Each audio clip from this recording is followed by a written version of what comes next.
예, 39차 세미나입니다. 다음에는 몇 번째인가요? 예, 40번째. 예. 어쨌든 오늘까지 또 계속 우리가 달려왔습니다. 우리가 이렇게 하나님 앞에 시간과 몸을 들이지 않으면 하나님의 말씀을 알 수가 없어요.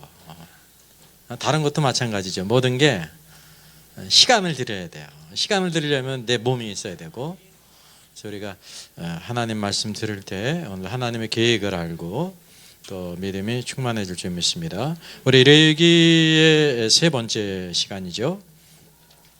레위기의 첫 번째가 번제물이 나옵니다. 얼마나 놀라운 말씀인지, 레위기의 첫 번째가 속죄제나 속건제가 아니라 번제가 나와요.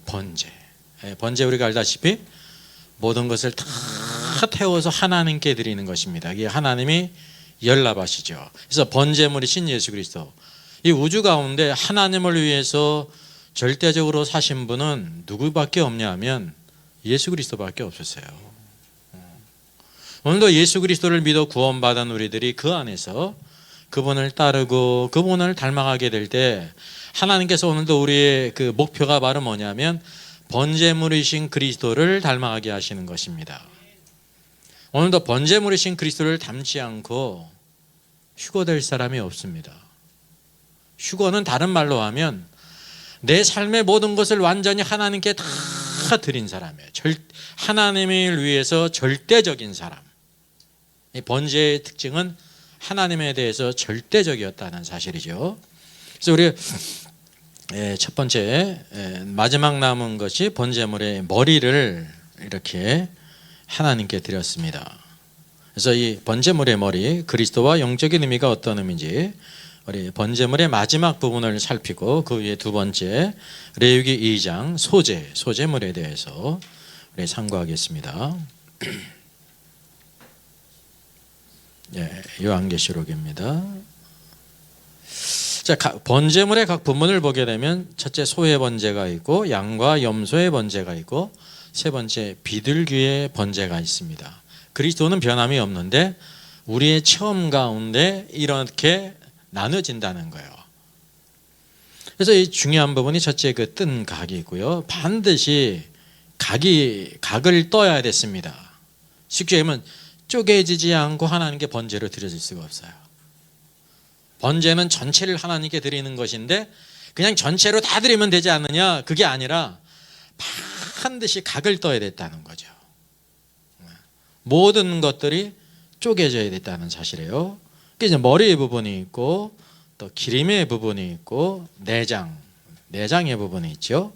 또 그 정강이 다리의 부분이 있고 그리고 그 이제 가죽의 부분이 있습니다. 그래서 마지막 부분으로 우리가 그 머리는 번제물의 머리를 하나님께 드렸고 하나님께서 기뻐 연락하셨는데 번제물의 머리와 그리스도가 어떤 관계인지를 우리가 살펴보겠습니다. 머리는 바로 뭐냐면 그리스도의 지혜를 가리켜요.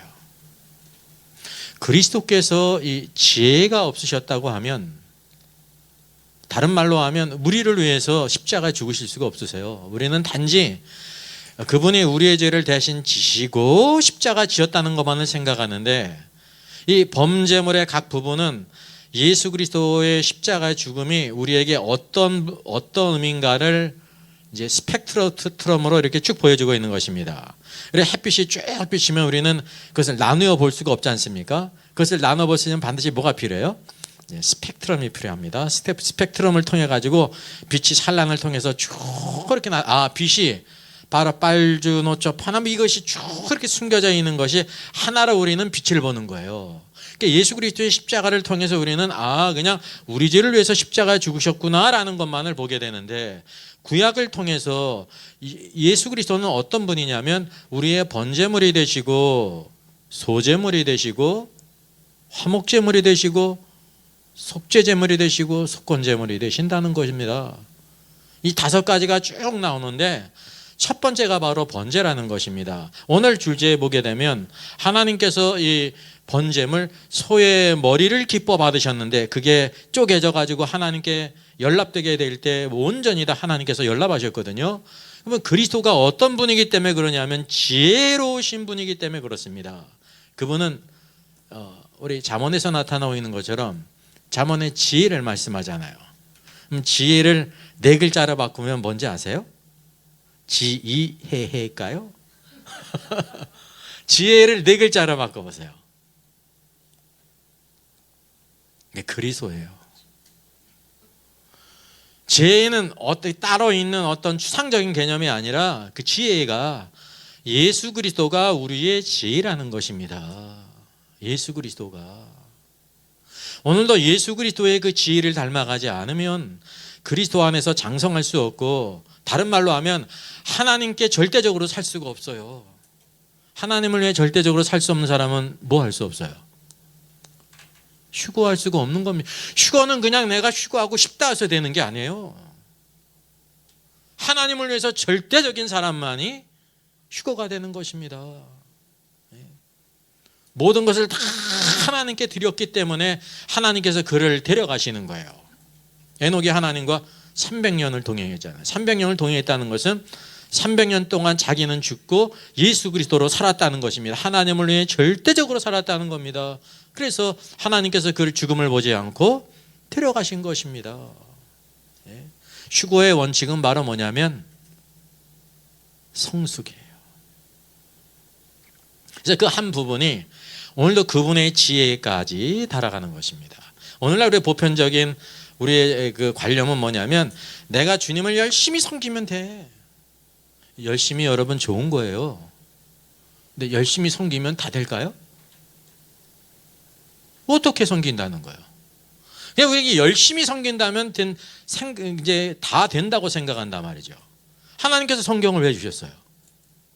하나님의 뜻을 깨닫고 그것으로 섬기라는 것입니다. 하나님을 기쁘시게 하는 길, 그게 우리가 승리하는 길, 축복의 길이라니까요. 참된 행복자의 길. 길이 딱 하나거든요. 근데 우리는 내가 생각하는 길을 통해 가지고 하나님을 기쁘시게 하려고 하는 생각이 있습니다. 우리 인간은 내 방법대로. 그러니까 교회에서 내 방법대로 되면은 아주 기쁘고 좋죠. 교회 가는 날이 막 기다려지죠. 왜? 교회에서 내가 하는 대로 다 하니까 얼마나 좋아요. 내가 하고 싶은 대로 하면 얼마나 좋습니까? 근데 그게 안 되는 것입니다. 교회의 머리가 예수 그리스도라는 것입니다. 예수 그리스도. 그래서 이 머리는 그 지혜이신 그리스도를 가리킵니다. 잠언 1장 20절 지혜가 길거리에서 부르며 광장에서 소리를 높이며 시끄러운 길목에서 소리를 지르며 성문 어귀와 성중에서 그 소리를 바라 이르되, 이 지혜에 대해서 말하고 있어요. 지혜가 이제 사실은 이게 인격체가 아니잖아요. 근데 이게 뭐라고 말하고 있으면 지혜가 길거리에서 막 부르고 소리를 높이고 소리를 지르고 소리를 바란다 그랬습니다. 이게 뭐가 됐어요? 이게 의인화 됐어요. 의인화. 지혜이신 예수 그리스도를 지혜로 우리에게 보여주고 있는 것입니다. 모든 성경은 누구에 대한 것입니까? 예수 그리스도예요. 잠언에서는 참된 지혜가 바로 예수 그리스도다. 오늘도 지혜이신 그리스도께서 우리를 부르신다니까요. 그러니까 우리가 그리스도의 장성한 분량에까지 자라지 않는다고 하면 하나님의 축복된 삶을 누릴 수가 없습니다. 승리자가 될 수가 없고, 그리고 결과적으로 휴거자가 여러분 절대 될 수가 없습니다. 그래서 오늘도 우리의 머리 지혜이신 그리스도를 닮아가라는 거죠. 그래서 마태복음 별명이 사자복음이잖아요. 사자는 이거 이제 라이온을 가리킵니다. 동물의 사자인 라이온. 동물의 왕. 왜 마태복음을 사자복음이라고 하냐면 네 생물 가운데 사자가 있지 않습니까? 하나님의 계획 가운데 네 생물이 모든 피조물들을 대표하지 않습니까? 이 사자가 있는데 사자의 특징이 바로 뭐예요? 동물의 왕이에요. 동물의 왕. 뭐 라이온 킹을 보지 않더라도 라이온이 동물의 왕이라는 걸 우리가 잘 알 수가 있습니다. 그래서 여기 유다 지파의 사자가 이겼다 할 때 이 사자가 라이온을 가리킵니다. 유다 지파의 상징 동물은 사자입니다. 계시록 5장에. 예수님을 왜 유다 지파의 사자 라이온이라고 말하냐면 원수에 대해서 이기신 분이라는 것입니다. 우리 인생은 원수 마귀를 이길 수가 없어요. 죄와 사망의 권세를 이길 수가 없어요. 그런데 예수 그리스도는 유다 지파의 사자이신 그리스도는 원수 마귀를 이기셨다는 것을 우리에게 보여주고 있습니다. 그래서 사자의 한 방면은 누구에 대한 방면이냐면 원수에 대한 방면이 있습니다. 그 원수에 대한 방면이 있으면 누가 있어야 돼요? 그의 백성들에 대한 방면이 있어야죠. 그럼 그 백성들에서는 사자의 그 이빨과 발톱으로 그 백성들을 다스리세요? 뭐로 다루실까요? 그분의 지혜로 다루셔요. 그분의 지혜로. 그래서 우리 이제 사람들도 이 사자를 갖다가 뭐라고 쓰는지 아십니까? 사자를 이제 그 한자에서 사자 짐승 사자를 쓸 때 될 때 짐승수변에 뭐를 씁니까? 이제 5월달이 오면 무슨 주일이 있습니까? 어린이 주일도 있고 스승의 주일도 있잖아요. 그 무슨 사자를 쓰는 거예요? 스승 사자를 쓰는 거예요. 그러니까 짐승 가운데 모든 동물들을 가르치는 동물이 누구라는 거예요? 그게 사자라는 겁니다. 뭐가 있기 때문에. 사자의 힘의 방면은 원수에 대한 방면이고 가르치는 방면은 그의 백성들에 대한 것입니다. 그래서 예수 그리스도는 유다 지파로서 사자로 이렇게 상징하고 있는 것입니다. 그래서 마태복음에는 많은 지혜의 말씀이 있습니다. 지혜의 말씀을 마가복음에서 찾아보세요. 없어요. 누가복음에 있어요? 없어요? 없어요. 또 다른 말씀이 있죠. 마태복음의 특별한 말씀 사자복음, 천국복음이 거기에 있단 말이죠. 왜냐하면 왕이신 그리스도께서 그의 백성들에게 지혜의 말씀으로 아주 놀라운 말씀을 가르치고 있습니다. 산상수훈이 어디에 있어요? 마태복음 5장, 6장, 7장이 있지 않습니까? 천국에 대한 비유 13장에 나오잖아요. 다른 데 찾아보려면 있어요? 없어요? 없어요. 그건 보물 찾기 잘해도 찾을 수가 없는 겁니다. 마태복음에 독특한 닥트린이 있다고 하는 사실이죠. 그래서 그분이 지혜의 말씀으로 가르친다는 것입니다. 마태복음을 보게 되면 그분이 얼마나 놀라운 지혜를 가지셨는지, 그분이 왕이시라는 겁니다. 사자시라 원수 마귀를 찢어 이기시는 분일 뿐만 아니라 그의 백성들을 지혜의 말씀으로 가르치시는 분이다라는 것을 우리에게 보여주고 있습니다. 그래서 여기에서는 번제물에 소의 머리를 하나님께서 연락하셨는데 지혜이신 그리스도를 연락하셨다는 거예요. 마태복음 12장을 보게 되면 표적을 구하는 바리새인이 있습니다. 오늘도 많은 사람들이 표적을 구하죠. 기적을 구하지 않습니까? 천주교도 굉장히 표적을 구해요. 나주의 성모상이 피눈물 흘린다고 막 거기 쫓아가요. 카톨릭 사제단이 검증하려고 쫙 카메라를 대기하고 다 했는데 피눈물을 안 흘려. 그러니까 거기 있는 사람이 뭐라고 해요? 우리 성모 마리아님은 나만 있을 때 나를 좋아한다고.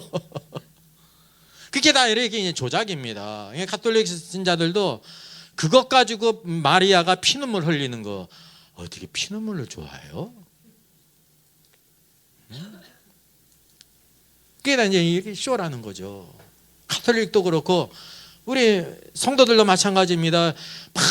많은 표적을 보기 위해서 뭐 기적을 보기 위해서 이리 가고 저리 가고 그런다니까요. 그러니까 천히 그런 수요 대기가 있으니까 뭐 예수님과 나는 뭐 대화를 나눠가지고 뭐 장근동산 뭐 봉안샘 해가지고 뭐 예수님과의 그냥 계시를 담은 책을 이렇게 그냥 쓴 뭐 누구면 제시카유님입니까? 뭐 이런 것도 있고 뭐 서사라 목사도 있고 뭐 별로면 사람들이 다 있는 겁니다. 거기는 그냥 이제 다 대기조가 있어요.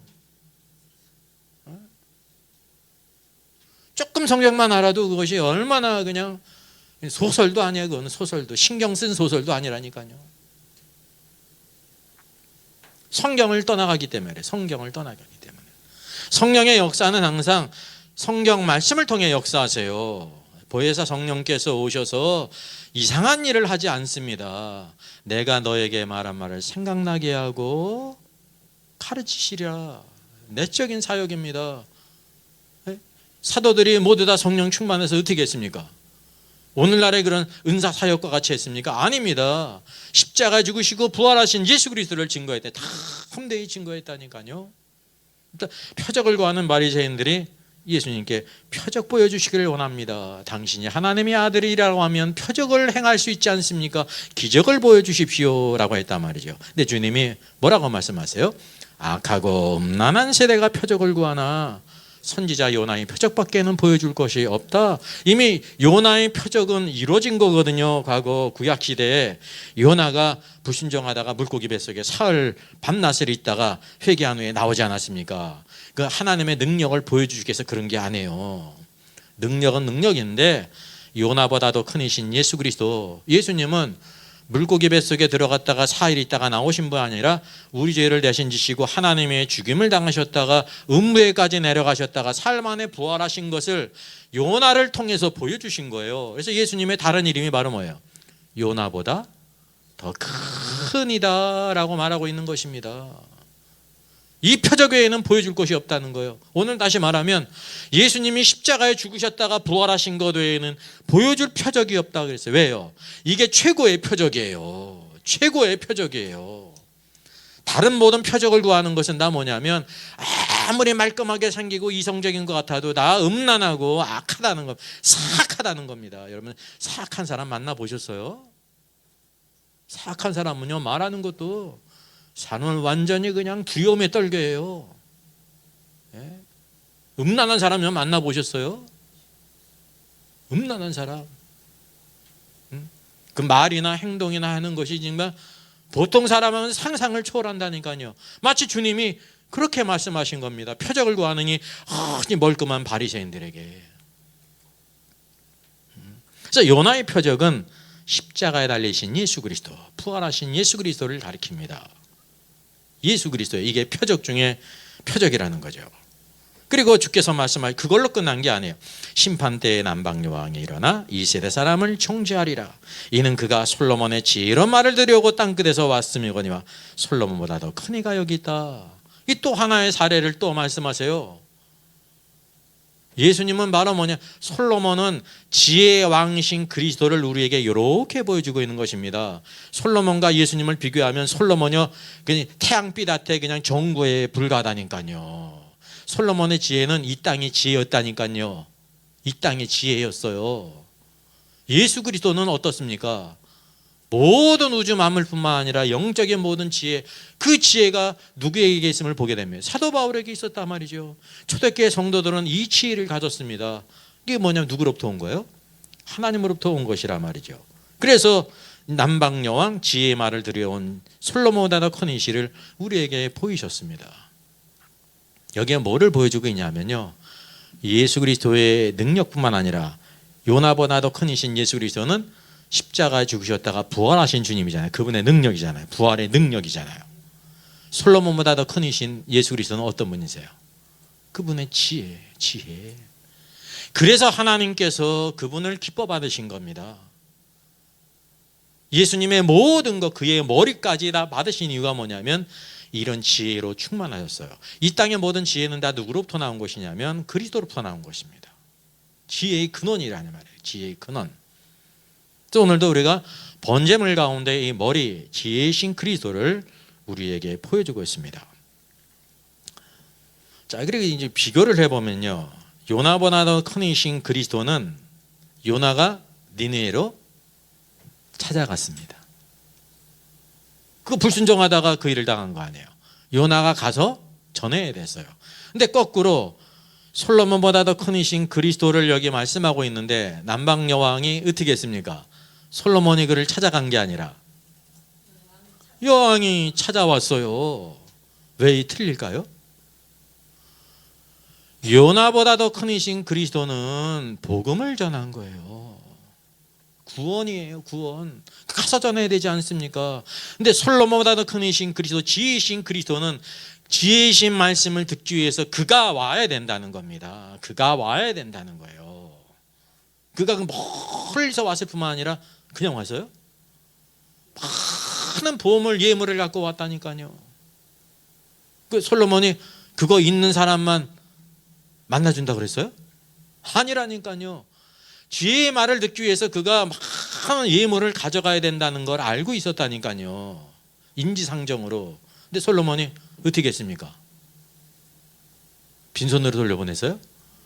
그 지혜의 말을 들을 뿐만 아니라 그에게 많은 합당한 또 예물을 줘요. 그래서 이 남방 여왕이 깜짝 놀란 것이 솔로몬에게 늘 지혜의 말을 듣는 신하들이 얼마나 복된 자인가.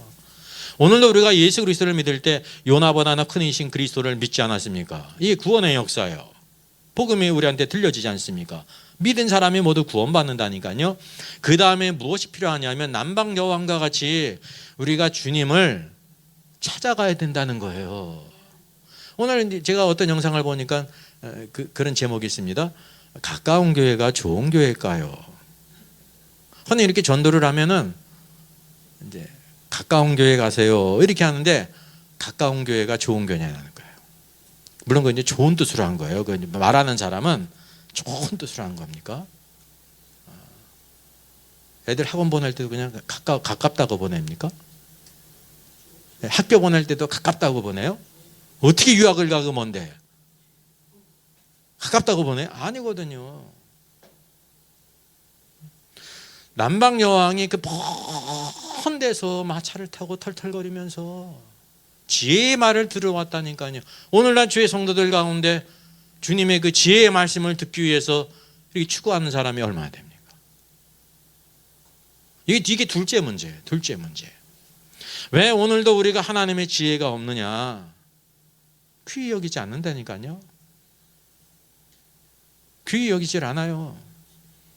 학원에서는 선생님이 1시간도 가르쳐 주면은 부모들이 다 좋아하니까 대부분 좋아하지 않나요? 그죠? 왜 1시간을 더 가르치냐고 항의하는 사람 없잖아요. 근데 교회에서는 1시간 더 가르치면 어떻게 해? 엉덩이가. 그러니까 이제 우리가 이제 근본적인 신앙의 자세를 바꿔야 된다는 것입니다. 근본적인 신앙의 자세. 왜 지혜가 없느냐? 그리고 그런 믿음의 능력이 없느냐? 주님의 것을 귀히 여기지 않는다는 사실이죠. 세상에서는 다 자기가 찾아가서 배우는 겁니다. 그게 정상이라 말이죠. 그래서 오늘도 우리가 추구하는 신앙, 우리가 그리스도를 믿을 때 남방 여왕과 같이 이렇게 추구해야 된다는 지혜의 말씀을 듣기 위해서 추구하는 자에게 하나님께서 열리신다는 것입니다.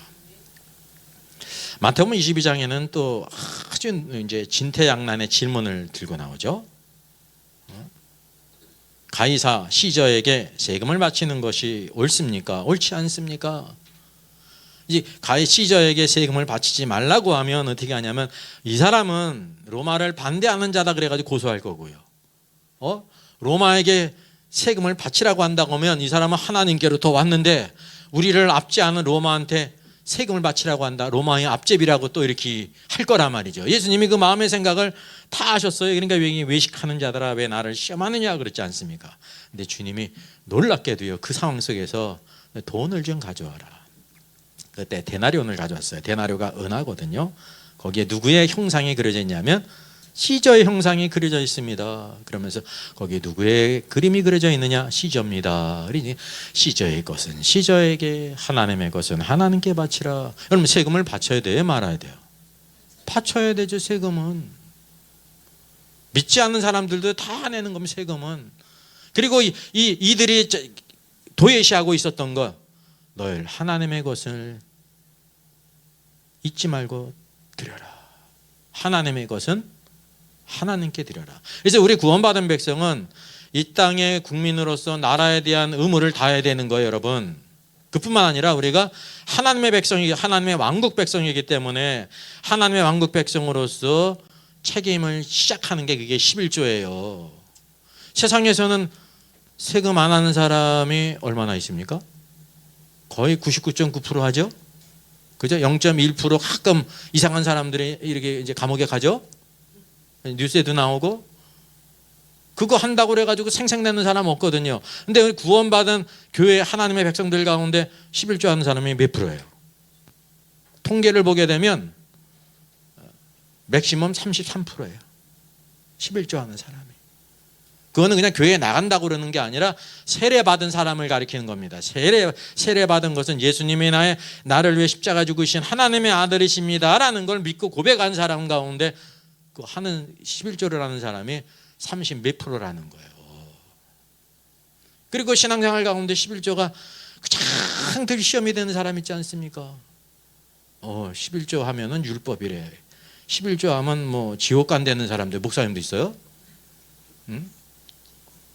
어떤 목사님은 11조는 성도들 삥 뜯으려고 교회가 만들어낸 거라고.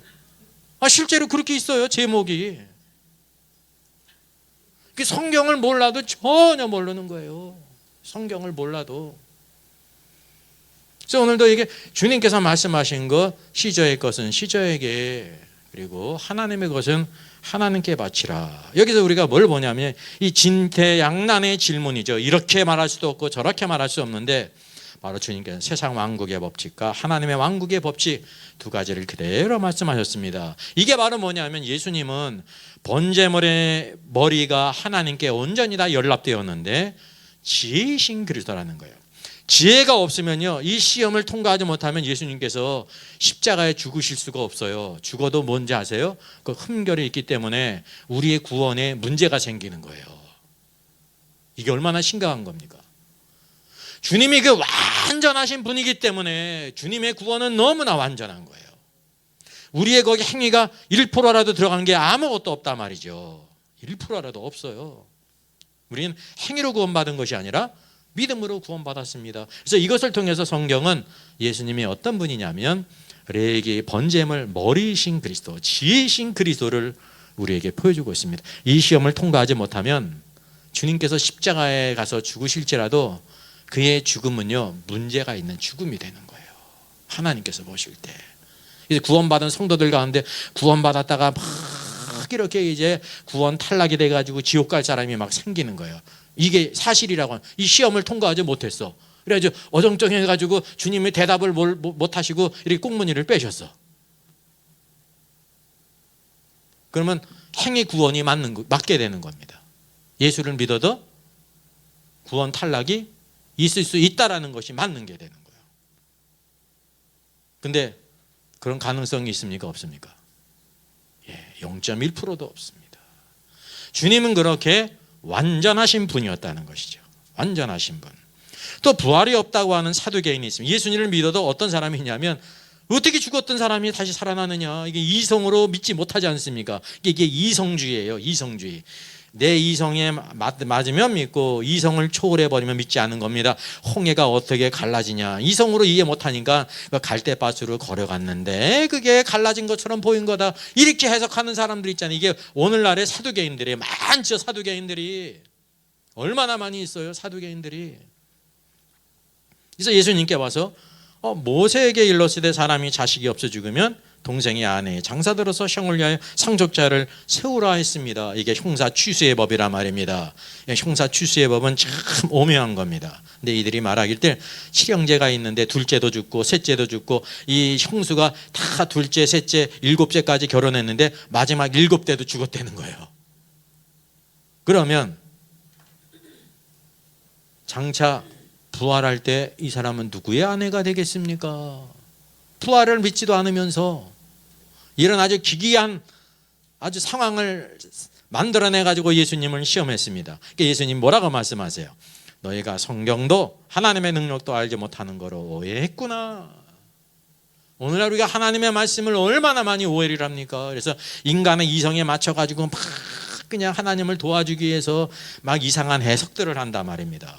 동일한 경우죠. 그래서 부활 때에는 장가도 아니 가고 시집도 가지 않는다. 하늘에 있는 천사들과 같다.